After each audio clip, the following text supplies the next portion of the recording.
Muy buenas y bienvenidos a un nuevo vídeo. Este es el segundo vídeo que vamos a hacer de inducción, que si recordáis lo comenzamos el día pasado, el vídeo anterior, fue la introducción a la inducción y aquí bueno, vamos a hacer un ejercicio típico de inducción y además aprovecharemos para introducir un concepto adicional que es el de los coeficientes de inducción que, bueno, pues como veréis, tiene muchas aplicaciones, principalmente pues en el cálculo de las energías que se admiten, que se manifiestan en el campo electrostático eh, perdón, en el campo magnetostático. Bien, vamos a ver, voy a conectar primeramente la pantalla, permitirme. Bien, el ejercicio es el que tenéis mostrado en la pantalla y podéis ver que consiste el ejercicio en dos líneas bifilares que están situadas en el plano XZ, rectas, indefinidas, paralelas, distancia 2A entre ellas. Una transporta una corriente y su cero en un sentido y la otra devuelve esa corriente y su cero en el sentido contrario. Y de momento vamos a centrarnos simplemente en esas dos líneas bifilares y vamos a obviar esa espira que hay ahí arriba que la utilizaremos en los apartados siguientes. Bien, el ejercicio me pide en este primer apartado que calcule cuál es el campo magnético que crean esas dos líneas bifilares en cualquier punto del espacio. Entonces, bueno, esto es un ejercicio que es de magnetostática, porque, bueno, pues en principio son corrientes que no dependen del tiempo, no hay ningún fenómeno de inducción que me estén preguntando, y es lo clásico en los ejercicios clásicos típicos. Empezamos con una parte de magnetostática donde pues me piden típicamente el cálculo de un campo magnético en unas determinadas zonas del espacio y vamos a por ello. Entonces, como el ejercicio tiene simetría Z, no depende de la dimensión Z, pues vamos a dibujar un plano genérico XY a una Z determinada, genérica también, y ahí pues nuestra línea bifilar pues tiene uno de los hilos que sale hacia el papel, que transporta una corriente y, ¿cómo lo llaman? Y su cero, y luego tenemos a igual distancia del eje, tenemos la otra, la otra línea que transporta también una corriente y su cero, pero en este caso pinchando hacia el papel. Y lo que voy a hacer es en un punto P genérico del espacio, de coordenadas X, Y Z genéricas, voy a calcular cuánto vale el campo magnético. Bien, el campo magnético de un hilo recto e indefinido, acordaros que lo calculamos. Si el hilo transporta una corriente y así, pues los campos magnéticos son circunferencias que giran según la regla de la mano derecha y por lo tanto la expresión del campo pues es un valor que es mu por la corriente partido por 2pi la distancia al punto de cálculo, que bueno, pues si estamos en un punto P que dista una distancia ρ del eje del hilo, pues será 2pi ρ por phi unitario en teslas. Bien, entonces en nuestro caso tenemos dos hilos y lo que vamos a hacer es superposición de los campos que genera cada hilo que tendrá, bueno, pues que obedecerá esta ley de aquí. Entonces, si vamos, por ejemplo, al hilo este que pincha hacia nosotros, pues lo que tendremos es un vector que une el punto bajo estudio y el hilo de esta forma. Y entonces, siguiendo la regla de la mano derecha, lo que acabo de decir ahora, el campo B, pues tendrá este aspecto. Este será, vamos a llamarlo B puntito. Haciendo referencia al hilo, aquí tenemos el sistema, los ejes X y perpendiculares, y entonces si llamamos este ángulo lo llamamos alfa, pues ese ángulo alfa será este mismo ángulo alfa que yo tengo aquí. Y luego, por otro lado, el otro hilo I sub 0, pues generará a su vez un campo magnético también siguiendo la regla de la mano derecha, que en el caso de ese hilo pues vendrá hacia acá y será lo que llamaremos B sub crucecita. Y también haciendo geometría, si este ángulo es teta, pues ese mismo ángulo teta será este de aquí. De forma que el campo total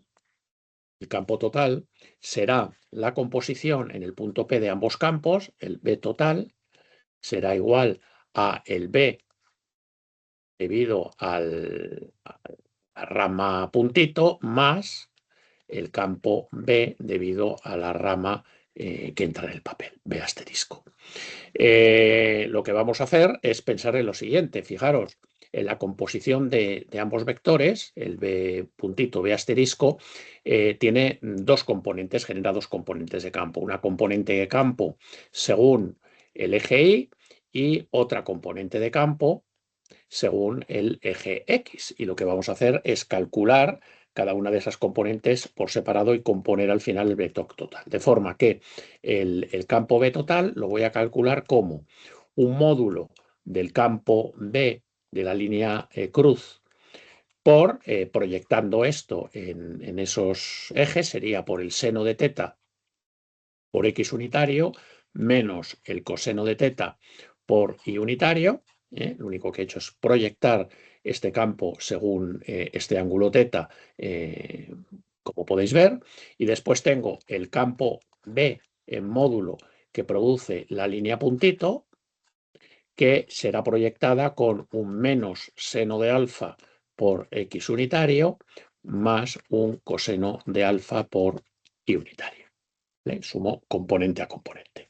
Y fijaros que la geometría pues es muy sencilleta, puesto que bueno, pues este punto de aquí será un punto X genérico. Sabemos que esta distancia de aquí es A, sabemos que esta distancia de aquí es A, esto tendrá una Y genérica, ese punto P, y por lo tanto, pues fijaros, tenemos ¿cuál sería el módulo del campo que genera la línea cruz? Pues la línea cruz será, como sabemos, es mu por la corriente, partido por 2pi, la distancia que hay entre la línea cruz y el punto bajo estudio, que es la hipotenusa de este triángulo rectángulo que tengo aquí, que tiene un cateto que es I y el otro cateto que es esta distancia de aquí, que es X menos A. Por lo tanto, esto será la raíz cuadrada de X menos A al cuadrado más I al cuadrado. Y por otro lado, el módulo del campo B de la línea punto será de la misma forma, mu por la corriente, partido por 2pi, y la distancia entre esa línea y el punto bajo estudio, que es en este caso la hipotenusa de este triángulo rectángulo, de catetos I y A más X. Por lo tanto, tendremos que eso será la raíz cuadrada de X más A al cuadrado más Y al cuadrado. Bien, ahora es muy sencillo también en esos mismos triángulos calcular los senos y los cosenos. El seno de teta es el seno de este ángulo, cateto opuesto partido por hipotenusa, luego Y partido por la raíz cuadrada de X menos A al cuadrado más Y al cuadrado. De la misma forma, el seno de alfa pues es el seno de este triángulo equilátero, cateto opuesto, partido por la hipotenusa, que vuelve a ser la raíz cuadrada de X más A al cuadrado más Y al cuadrado, y de la misma forma, pues saco el coseno de teta, que en este caso será el cateto contiguo, que es X menos A, partido por la hipotenusa, que no la vuelvo a escribir, y el seno de, el coseno de alfa, que será el cateto opuesto, que será en este caso X más A, partido por la hipotenusa, que es la raíz cuadrada correspondiente. Esta raíz cuadrada y esta raíz cuadrada.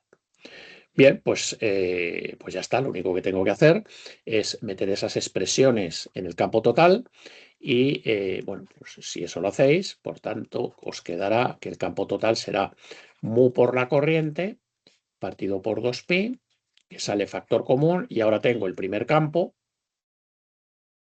que será Y por X unitario, menos X menos A por Y unitario, partido por X menos A al cuadrado más Y al cuadrado, y la otra componente, la que corresponde a la otra línea bifilar, que me dará un campo que será X más A por Y unitario, menos Y por X unitario, partido por x más a al cuadrado más y al cuadrado teslas. Veis, por tanto, que el campo tiene efectivamente componente y y componente x en cualquier punto del espacio. El campo total, bueno, pues se compondrá, será el que sea, pues imaginaros pues, que sea para allá el campo total. En este caso, bueno, pues habría que hacer la suma de esos dos triángulos de aquí, pues el que fuera, y tengo componente x y componente y. Bien, en el segundo apartado me piden el coeficiente de inducción mutua con una espira cuadrada, como la mostrada en la figura, que tiene de lados 2b y que está contenida en un plano y sub 0 y centrada en el eje OY y los lados paralelos a OX y OZ, como veis aquí la espira. Entonces, bien, en este caso me hablan de un concepto que es el coeficiente de inducción mutua. Bien, vamos a aprovechar para contar lo que son los coeficientes de inducción, que bueno, pues es un concepto que es muy importante, porque, como os decía antes, pues se utiliza para calcular, por ejemplo, aspectos energéticos dentro de la magnetostática. Es un poco el equivalente o el dual del concepto de capacidad que teníamos en electrostática. Entonces, vamos a a calcular primero lo que se llaman los coeficientes de inducción mutua y después hablaremos del coeficiente de autoinducción. Bien, ¿qué es un coeficiente de inducción mutua? Pues es lo siguiente: si tenemos dos circuitos o dos fuentes del campo magnético, por ejemplo, esta que es una corriente I sub 1, vamos a llamarlo circuito 1, y luego tenemos otro circuito, por ejemplo, el circuito 2, que porta una corriente I sub 2. Bueno, pues sabemos que el circuito I sub 1, por portar una fuente de campo I sub 1, va a generar un campo B sub 1 en todo el espacio. Y ese campo B sub 1 va a generar un flujo sobre la superficie que encierra el circuito 2. Por lo tanto, yo podré calcular el flujo que el circuito 1 genera en el circuito 2. Y de la misma forma, el circuito 2, que porta una corriente 2, va a generar en el espacio un campo B sub 2 y yo podré calcular un flujo que el circuito 2 provoca sobre el circuito. Pues bien, se define coeficiente de inducción mutua y se denota como L1, L12, que sería el coeficiente de inducción mutua del circuito 1 sobre el circuito 2, a el cociente del flujo que el circuito 1 genera en el circuito 2, partido por la corriente que genera ese flujo, que como es el circuito 1, pues sería I sub 1. Esa magnitud se mide en henrios y se denota con la H mayúscula. De la misma forma, el circuito 2 hemos visto que genera un flujo en el circuito 1 y, por tanto, podré calcular el correspondiente coeficiente de inducción mutua que el circuito 2 provoca en el 1. Y eso se calcula como el flujo que el circuito 2 genera en el circuito 1 partido por la corriente que genera ese campo, que genera ese flujo, que será en este caso I sub 2. Y esto sería el correspondiente coeficiente de inducción mutua. Bien, se demuestra que siempre L12 es lo mismo que L21 y, por tanto, en los coeficientes de inducción mutua no se les pone ese subíndice, sino que directamente se les llama pues, con la letra M genérica, y es lo que se llama el coeficiente de inducción mutua entre el circuito 1 y el circuito 2, y, como digo, se puede calcular tanto de esta forma como de la otra. Bien, de la misma forma hay otro concepto que es el coeficiente de autoinducción. Y el coeficiente de autoinducción, pues sería, yo tengo un único circuito que tiene una determinada fuente de campo.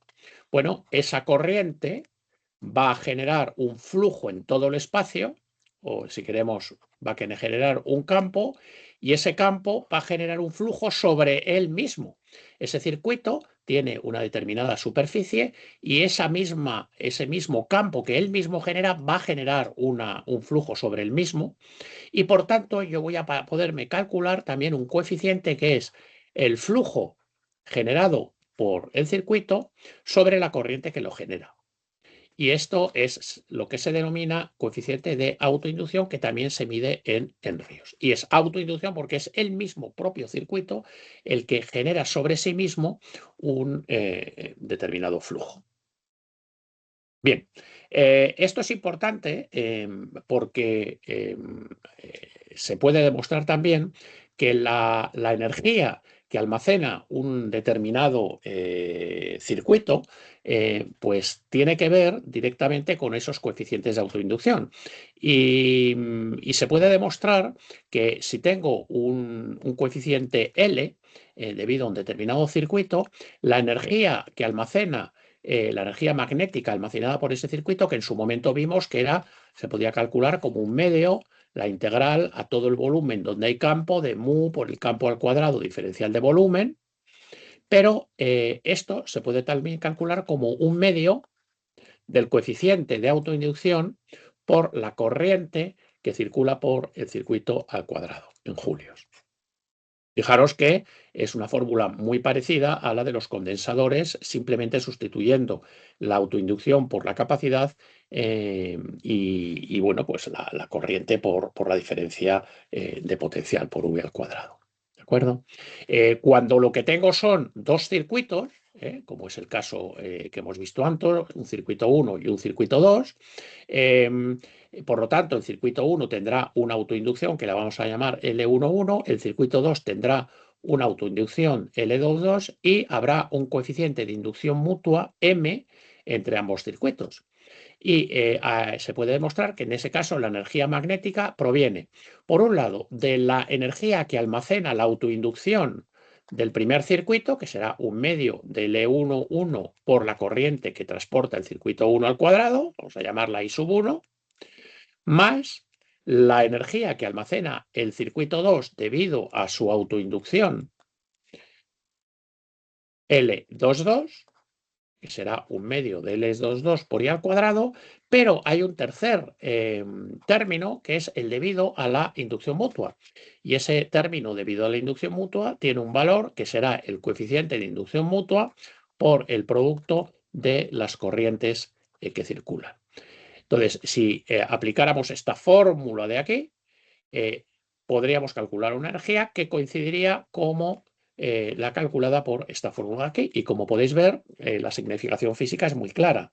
Esta, repito, sería la energía que almacena este circuito debido a su autoinducción y su corriente, la energía que almacena el segundo circuito, pero luego hay algo de energía de interacción, una energía mutua o energía de interacción por el hecho de que ambos circuitos están acoplados magnéticamente. Bien, vamos entonces a nuestro ejercicio, donde lo que nos plantean es que, bueno, pues en este caso tengo dos circuitos que son, vamos a pintarlo aquí abajo, que son un circuito que está en el plano XZ y aquí en el eje Y tenemos centrada una espira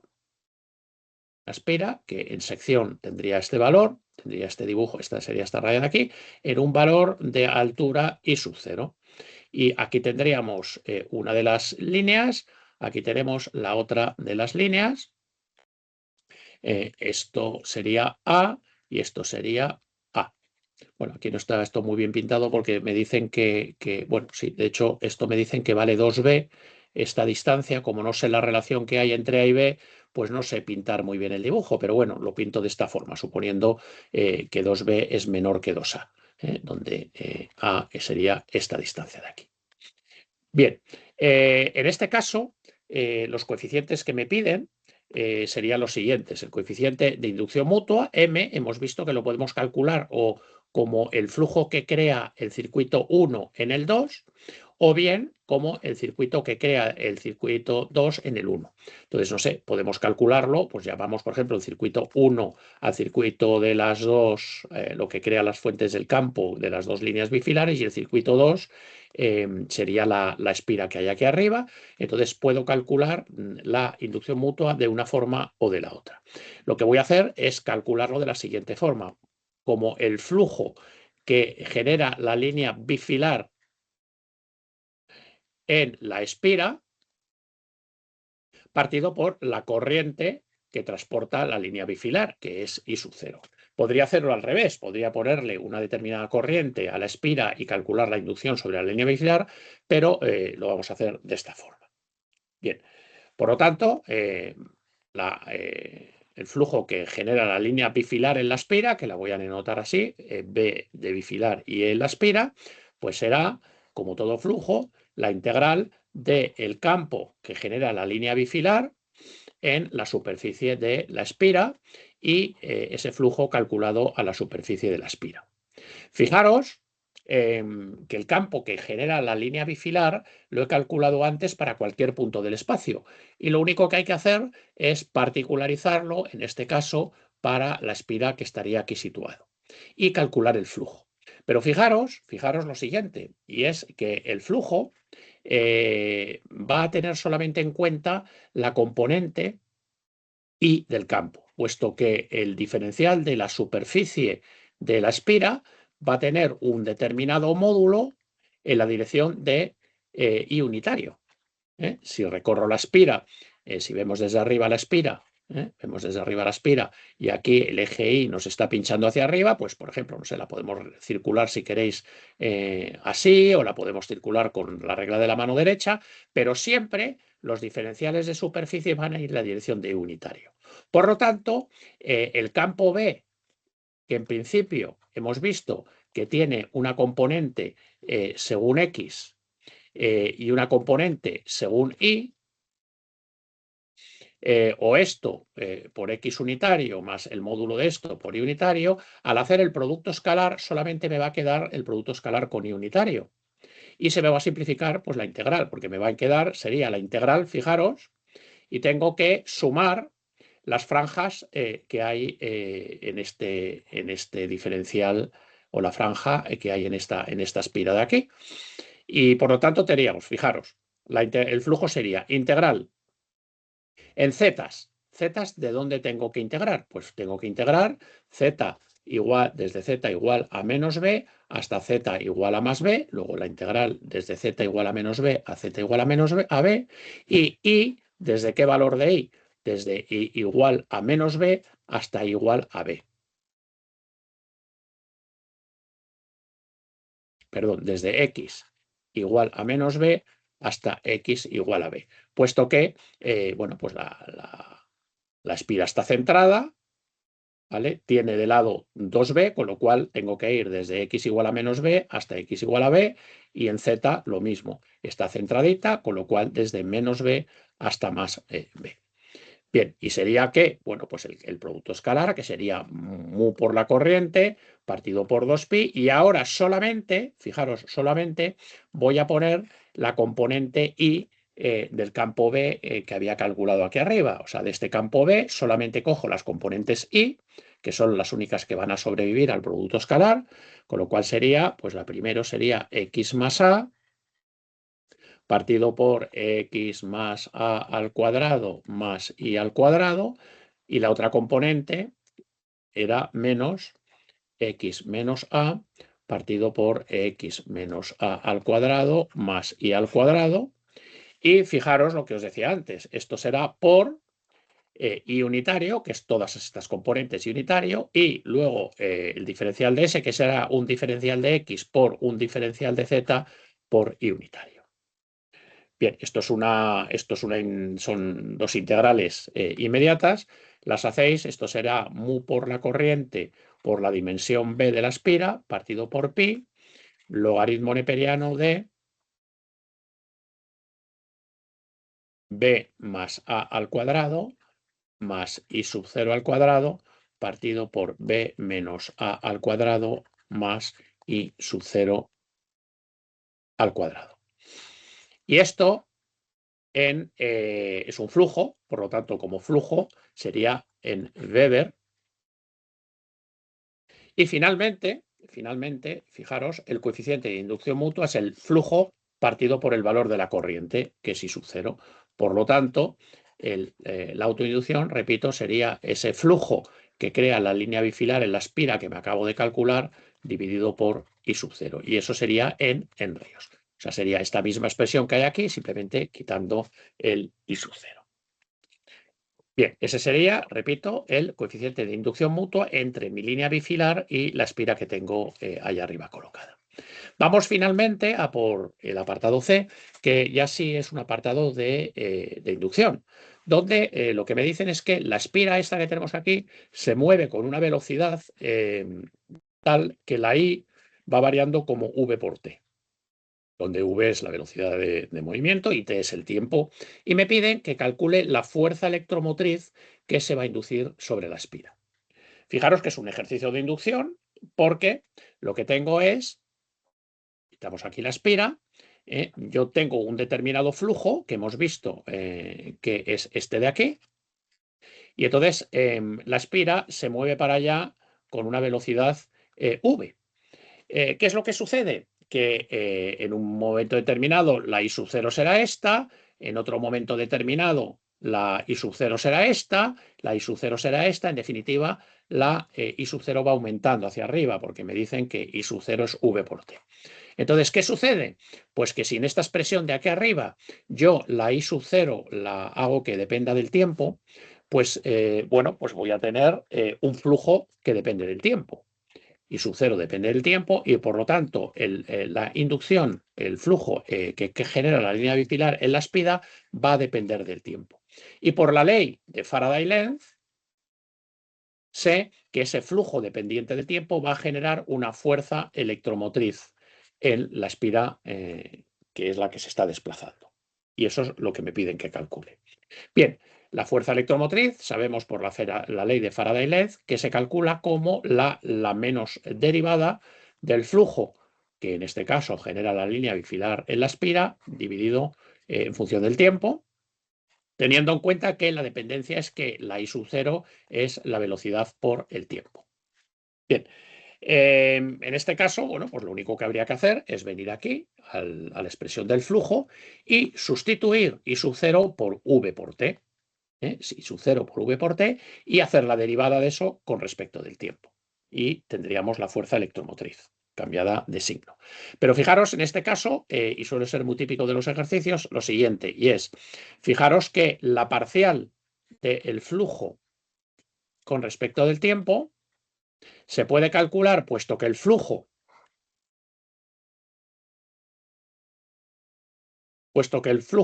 depende de I sub 0, es una función de I sub 0, y a su vez, I sub 0 es otra función del tiempo. Con lo cual, la derivada del flujo con respecto del tiempo será la derivada del flujo, aplicando la regla de la cadena, con respecto de I sub 0, por la derivada de I sub 0 con respecto de t, aplicando la regla de la cadena. Y por esta dependencia que hay, que os he puesto aquí. Bien, fijaros que la derivada de I sub 0 con respecto de t, como I sub 0 es V por t, esto es V.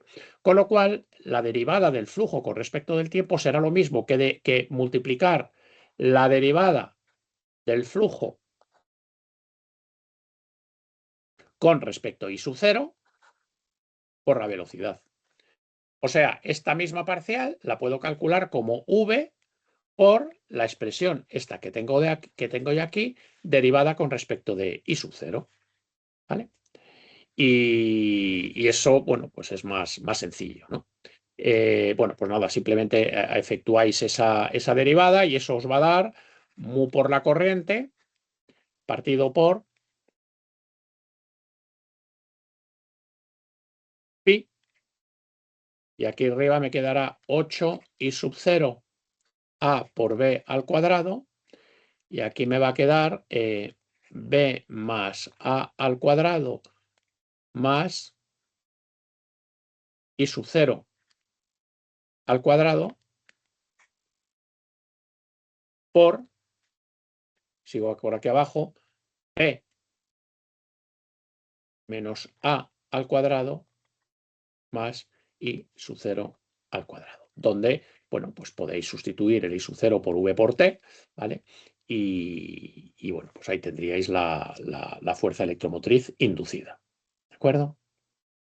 Bueno, bueno, por supuesto también este signo menos está dentro de este valor que hay aquí, esta ecuación que tenéis aquí también incluye el signo menos y bueno, pues es un ejercicio típico de inducción donde, repito una vez más, pues pasamos primero por un cálculo de campo magnético, a continuación, bueno, he aprovechado para introducir este concepto de coeficientes de inducción y la relación que tiene esto con las energías y por último, pues en el ejercicio de inducción, pues ya me pide la fuerza electromotriz que es aplicar directamente la ley de Faraday-Lenz, pero bueno, os he introducido este concepto de aquí, que es el hecho de que en el caso de que la dependencia con respecto del tiempo sea a través de una variable, pues lo puedo simplificar todo aplicando la regla de la cadena. Si uno no se da cuenta y directamente pues, sustituye I sub 0 por V por T y deriva, pues no pasa nada, va a derivar y le va a salir algo también que es correcto. Pero bueno, pues en muchos casos sale una ecuación, una solución más compacta de esta forma que yo lo he hecho. Bien, lo dejamos aquí. Muchas gracias por vuestra atención. Con esto dejo visto para vosotros que trabajéis el resto de los conceptos de los temas de los ejercicios de autoinducción, inducción mutua y fuerzas electromotrices, ley de Faraday-Lenz. Y nada, y nos vemos en el siguiente vídeo. Un saludo a todos.